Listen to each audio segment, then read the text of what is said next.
परिवहन सेवा शुरू होने के पहले से ही श्रेय लेने वालों की लंबी लाइन लग गई है। उल्लासनगर की परिवहन सेवा पिछले 7 से 8 साल तक बंद पड़ी हुई थी। अभी इसे शुरू कराने का श्रेय कुछ नेता और पार्टियां छोड़ना नहीं चाहती। आइए लेते इस पर कुछ नेताओं की प्रतिक्रिया। पहले तो कल मैंने भी कई न्यूज़ चैनल पे दिनेश लहरानी जो ट्रांसपोर्ट कमेटी का सभापति है और टीम मोमी कालानी के स्पोक्स पर्सन कमलेश निकम का इंटरव्यू सुना। ये दोनों का जो इंटरव्यू है ये झूठ का पुलिंदा है। उसमें एक भी शब्द, एक भी वाक्य सत्य नहीं है। उनको कोई जानकारी नहीं है। उन्होंने 4 दिन पहले न्यूज़पेपर में आया, अशोक नाइकवाड़े ने डीएमसी ने स्टेटमेंट दिया था, उस स्टेटमेंट को लेके उन्होंने कल एक अनऑफिशियली मीटिंग बुलाई थी। हमने सेक्रेटरी से पूछा कि ये मीटिंग जो है वो ऑफिशियल है क्या, तो उन्होंने बताया कि ऐसी कोई भी मीटिंग हमने नहीं मंगाई है और उसका कोई भी एजेंडा नहीं निकला है। अभी आता हूँ इन दोनों की बातों के ऊपर। ये बात चालू हुई 19-20 जुलाई को, जो महाराष्ट्र गवर्नमेंट के तरफ से एक जीआर आया कि सेंट्रल गवर्नमेंट ने 15वां वित्त आयोग के अंतर्गत एयर क्वालिटी को सुधारने के लिए एमएमआरडीए के शहरों में पैसे दिए हैं कि हमारी एयर क्वालिटी उल्लासनगर की ख़राब है। इसके लिए हमें उन्होंने 13 करोड़ 47 लाख रुपए 2,570 रुपये दिए।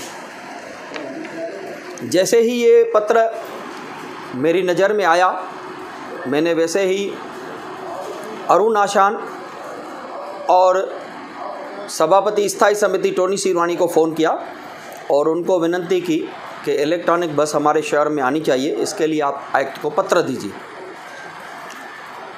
वो डिस्कशन करते करते मैंने अशोक लेलैंड और टाटा मोटर्स से उनके जो प्रतिनिधि थे उनको बुलाया, जिसमें अशोक नाइकनौरे, सगड़े, टोनी सिरवानी, हमारे अध्यक्ष जमनू पुरस्वाणी, हमारे सभापति पब्लिक हेल्थ के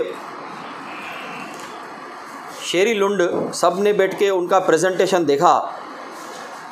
तो ये प्रेजेंटेशन बाद में हमने एक्ट को भी दिखाया, तो वहाँ से चर्चा चल पड़ी। इस बीच में एक दिन मुझे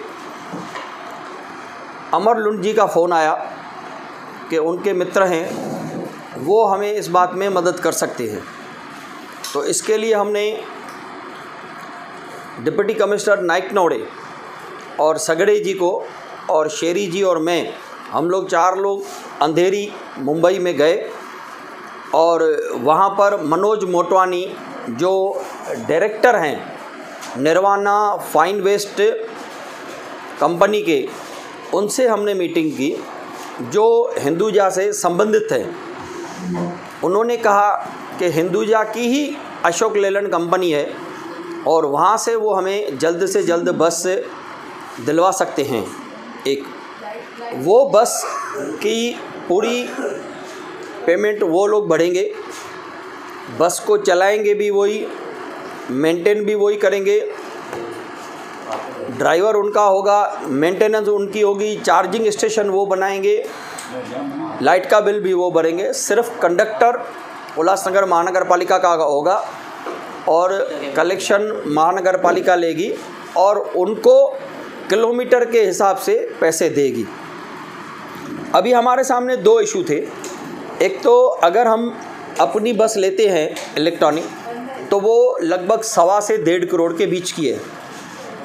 तो जो 13.5 करोड़ में से सिर्फ कुछ ही बसें आती थी, इसके लिए हमने ये सोच चालू कर दी कि ये बस इनसे लेनी चाहिए और कुछ सीएनजी बसेस महानगर पालिका अपने पैसे से ले।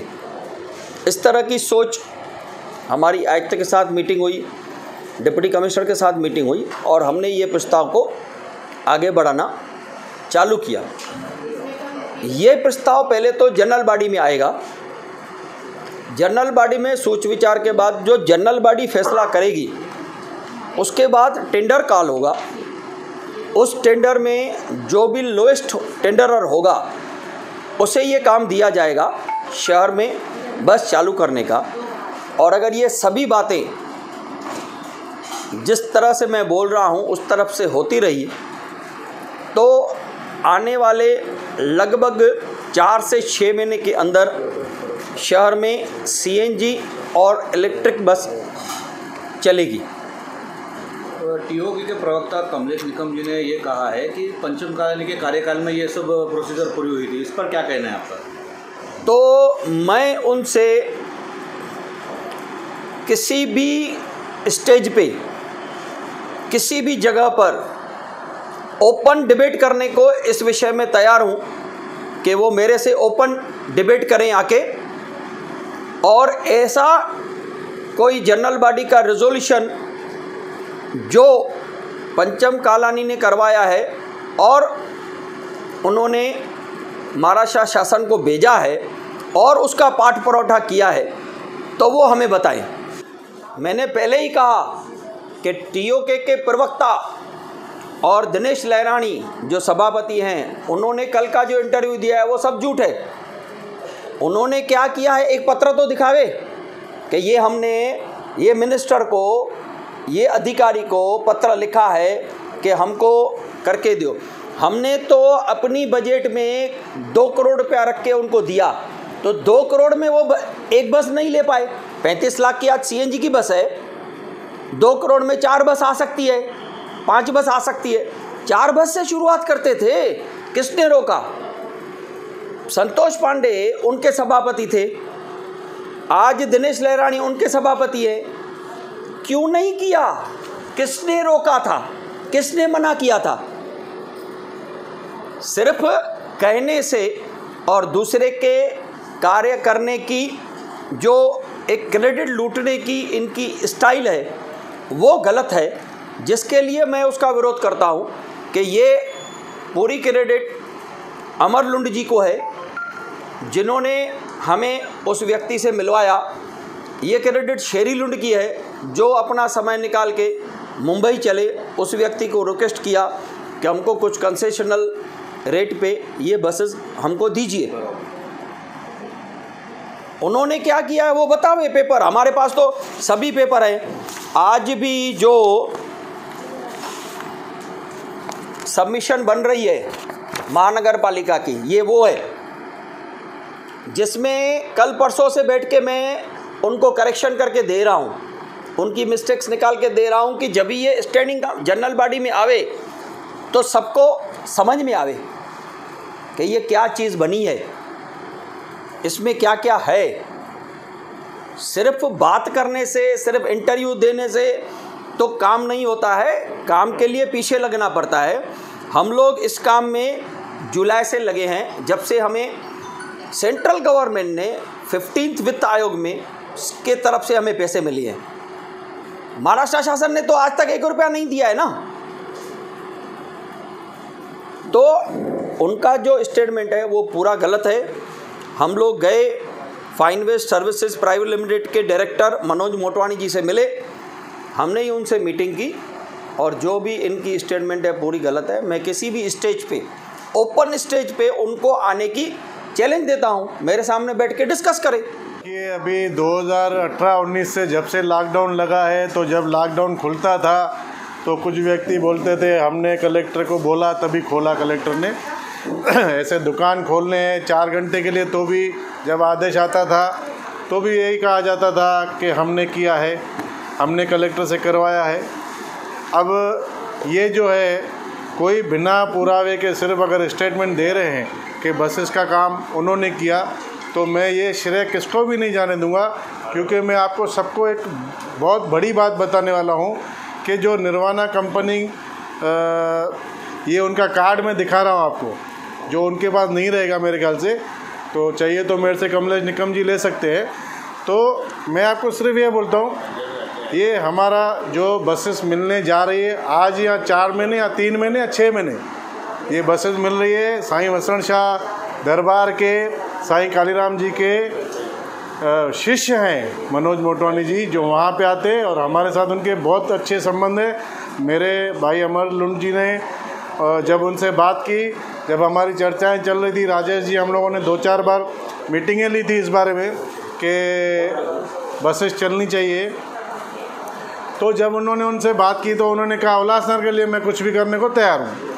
तो उन्होंने आगे आके निर्वाणा कंपनी के जो मालिक हैं वो डायरेक्टर हैं, उनके साथ में जो मीटिंग हुई ऑफिशियली, मैं आपको बता दूं ऑफिशियली मीटिंग हुई जिसमें नायकवाड़ जी और हमारे सगड़े जी ये ऑफिशियल सीट पर है, ये दोनों हमारे साथ में थे और मैं और राजेश जी साथ में गए। अमर लुंड ने उसकी अपॉइंटमेंट ली जो कि मीटिंग हुई थी साईं वसण शाह दरबार में। तो मैं श्रेय किसको भी नहीं जाएगा, ये जो श्रेय है सिर्फ साईं वसण गोट का है। और दूसरी बात आपको ये बोलता हूँ कि ये 2 कार्ड है उनके, ये कार्ड भी तो कम से कम दिखाना चाहिए। कल जब मुलाकात ही नहीं हो तो उनको कार्ड कहाँ से मिलेगा? तो ये सिर्फ झूठी कहानी चल रही है, ये झूठी कहानियाँ। हमारे शहरवासी बहुत होशियार हो गए। अभी आगे चल के ऐसा भी सुनेगा कभी कभी बीच में बरसात पड़ जाती है तो बोलते हैं ये भी हमने करवाई, तो ऐसा ना हो। शहर की जनता बहुत होशियार है, खुद ही समझेगी। देखिए, बहुत लंबे समय से उल्लासनगर शहर की बस व्यवस्था जो है वो ठप हो चुकी है, बसें चल नहीं रही है। गोर गरीब जो है, जो उल्लासनगर की आवाजाही है उसके ऊपर कहाँ नहीं तो कहाँ पर गरीब जनता के ऊपर ये मार पड़ रही है। ये सब चीज़ों को देखते हुए तत्कालीन महापौर जब पंचम कालानी जी थे उस वक्त पर हमने पूरा प्रपोजल बनाकर राज्य की सरकार को हमने भेजा था और राज्य की सरकार में तब तो उस वक्त पर राज्य की जो तत्कालीन सरकार थी उसने तो कुछ किया नहीं। अब पर हमने प्रपोजल करके उसको हर वक्त पर उनको फॉलोअप लिया, पर कभी कोई निर्णय नहीं आया। पर वापस वही प्रपोजल को हमने राज्य की सरकार की तरफ वापस परिवहन मंत्री जो हमारे हैं उनके पास हम गए और हमारे टीओके के जो हमारे सभापति दिनेश लहरानी जी की अध्यक्षता में वहाँ पर हम पूरी तरीके से उनको समझाया गया कि किस तरीके से आज शहर को बस की बहुत सशक्त ज़रूरत है। आदरणीय कमिश्नर महोदय जी के माध्यम से हमने ये काम किया और सभी आला अधिकारियों को साथ में लेकर सभापति हमारे दिनेश लहरानी जी के माध्यम से हमने काम करते आए और बहुत बड़ी सफलतापूर्वक काम करते वक्त आज बताने में बहुत खुशी हो रही है कि इसके लिए आदरणीय पालक मंत्री खासदार श्रीकांत शिंदे जी, गृह निर्माण मंत्री जितेंद्र आव्हाड जी, उन सभी मंत्रियों के माध्यम से, सभी महाविकास आघाड़ी के माध्यम से आज ऐतिहासिक तौर पर निर्णय लिया गया और आज यहाँ पर परिवहन समिति के सभापति दिनेश लहरानी जी के माध्यम से एक बैठक भी लगाई गई। जल्द आने वाले दिनों में ये प्रस्ताव परिवहन समिति के सामने रखा जाएगा और प्रस्ताव पास होते ही उल्लासनगर शहर वासियों को बहुत कम दामों में बस सेवा प्राप्त होगी। इसके पहले भी टीओके के सभापति रह चुके हैं, आपने पहले भी कहा कि महापौर ने भी कोशिश की थी, इस बार भी प्लानिंग की गई है या आश्वासन मिलेंगे कि वाकई में शहरों में परिवहन दौड़ेगी? नहीं, जरूर परिवहन दौड़ेगी। आदरणीय पप्पू कलानी जी का सपना इस बार साकार होगा। कम दामों में किस तरीके से प्रदूषण मुक्त उल्लासनगर देने के लिए इलेक्ट्रॉनिक बसेस यहाँ पर लाकर हम प्रदूषण मुक्त उल्लासनगर देने के लिए हम कोशिश कर रहे हैं और उसकी कड़ी में ये महत्वपूर्ण निर्णय होगा कि 20 बसेस पहले टप्पे में 20 बसेस यहाँ पर आएगी उल्लासनगर शहर में और पप्पू कलानी जी का सपना साकार होगा। ओमी कलानी के अध्यक्षता में हमने जो प्रेरणा ली है, आदरणीय हमारे जो सभापति जी है दिनेश लहरानी जी की अध्यक्षता में हमने काम किया है और पूरा जो सहयोग है इसमें राज्य की सरकार के पालक मंत्री आदरणीय खासदार श्रीकांत शिंदे जी और जितेंद्र आव्हाड जी के माध्यम से ये आने वाले दिनों में ऐतिहासिक निर्णय उल्लासनगर को होगा और बस शहर की सड़कों पर दौड़ेगी। कोणार्क, अपना शहर, अपनी बातें।